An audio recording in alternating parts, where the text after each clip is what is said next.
मेरे प्यारे विद्यार्थियों, पिछले वीडियो में हमने विस्कोसिटी पर कुछ डिस्कशन किया था और कुछ न्यूमेरिकल प्रॉब्लम हल किए थे, जिसमें बताया था कि उनके लेयर्स के बीच में ऑन अकाउंट ऑफ फ्रिक्शन नीचे की वेलोसिटी कम होती है, ऊपर की वेलोसिटी ज़्यादा होती है।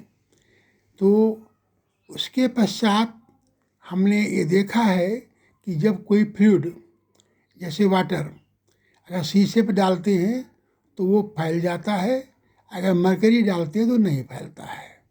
इसका मतलब ये हुआ कि जो आपके फ्लूइड है वो आपके कोई सॉलिड वस्तु को गीला करते हैं, कोई गीला नहीं करते हैं। तो इन सब के क्या रीजंस हैं, इसका अध्ययन हम इस वीडियो में करेंगे, जिसको हम सरफेस टेंशन के नाम से जानते हैं। A liquid has the property that its force surface tends to contact to minimum possible area and is therefore in state of tension, somewhat like a stretched membrane. The force of contact at right angle to an imaginary line of unit length, tangential to the surface of a liquid, is called surface tension. विद्यार्थियों, इसमें कुछ फार्मूले हैं वो हमने लिख दिए हैं। बहुत छोटा सा चैप्टर है। इसमें एक आपका एंगल ऑफ कांटेक्ट होता है जिसको थीटा बोलते हैं। The angle between the tangent planes to the liquid and the solid surfaces measured through the liquid is called the angle of contact. If theta is less than 90 degree the liquid wets the solid. If theta is greater than 90 degree the liquid does not wet the solid. ये हमारा थोड़ा सा ध्यान करना है। और जब हमारा लिक्विड फ्लूइड किसी बर्तन में रखते हैं तो उसी का आकार ले लेता है। तो इस पर हम कुछ प्रश्न हल करेंगे। साथ ही साथ कुछ हमने डायग्राम बना रखे हैं, उसमें देखते होंगे कि थीटा कहाँ है और प्रेशर की वैल्यू कैसी होती है, सब आपको पता चल जाएगा। देखिए, आपका हमने नेट फोर्स जहाँ प्लेन है वहाँ 0 है। इसमें PA जो है कॉनकेव मिरर में आपका PA1 is greater then PA है और कॉन्वेक्स लेंस में P1 is less then PA है। ये थोड़ा सा हमको प्रेशर के बारे में भी हमको थोड़ा सा अध्ययन करना है। विद्यार्थियों, इन चैप्टर से अधिकतम सवाल नीट में आए हैं और नीट में भी एक ही फार्मूले पर बेस के रूप में आए हैं।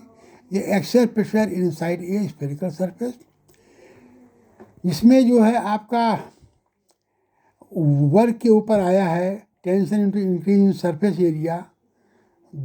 विद्यार्थियों, आपको ये ध्यान करना होगा कि वॉल्यूम जो है इनका सेम रहता है, लेकिन उनका जो एरिया आपका चेंज हो जाता है, बढ़ जाता है।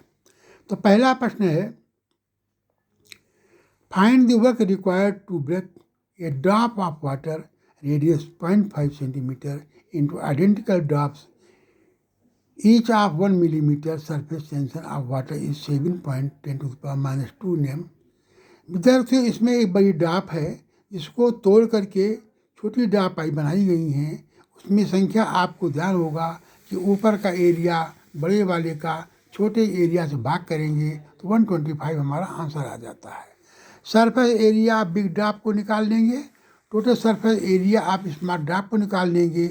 आप देखेंगे कि माने संख्या उतनी ही है, लेकिन रेडियस के अंतर होने के नाते उसमें सरफेस एरिया बढ़ जाता है, जिसकी वैल्यू आती है 4.4 मीटर स्क्वायर की। ध्यान रखना विद्यार्थियों, इसमें सेंटीमीटर मिलीमीटर में दे रखा है, जिसको हमने मीटर में कन्वर्ट किया है। वर्क डन इक्वल टू हो जाएगा सरफेस टेंशन इंटू इनकी इन सरफेस एरिया। इसमें वैल्यू पुट करेंगे और हल कर लेंगे, फिर आंसर निकल आएगा। The work that must be done to get n small equal size spherical drops from a bigger spherical drops of water to proportional to, इतना दे रखा है। ये नीट में सवाल आया हुआ है, उसी प्रकार का ये प्रश्न है। हमने थोड़ा सा इसमें हिंट भी दे रखा है कि 4πr² into n minus 4r² capital R² into T के, इसको हमने हल किया है।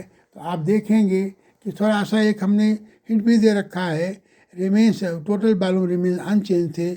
इसमें small r equal to r बटाई 1/3 के आया है, इसको हमने यहाँ पर यूटिलाइज किया है। तो ये देखेंगे हल करने के बाद इसकी वैल्यू वर्क की आती है, प्रोपोर्शनल होता है इंटू द पावर 1/3 - 1 के। दैट मीन ऑप्शन सी सही होता है।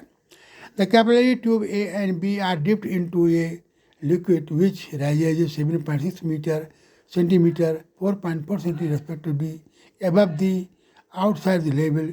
Compute the diameter of the tubes. इसमें t is equal to R rho G H अपान 2 का थीटा है। जैसा आप देख रहे होंगे कि हमारे पास ये फार्मूला टी को दे रखा है। इसी के अनुसार इसको हम H1 और H2 निकाल करके भाग करेंगे और सिंप्लीफाई करेंगे तो आप देखेंगे ये आंसर आपका 0.58.1 के बराबर आ जाएगा। ऐसे अन्य प्रश्नों को आप हल करते रहिए विद्यार्थियों। धन्यवाद।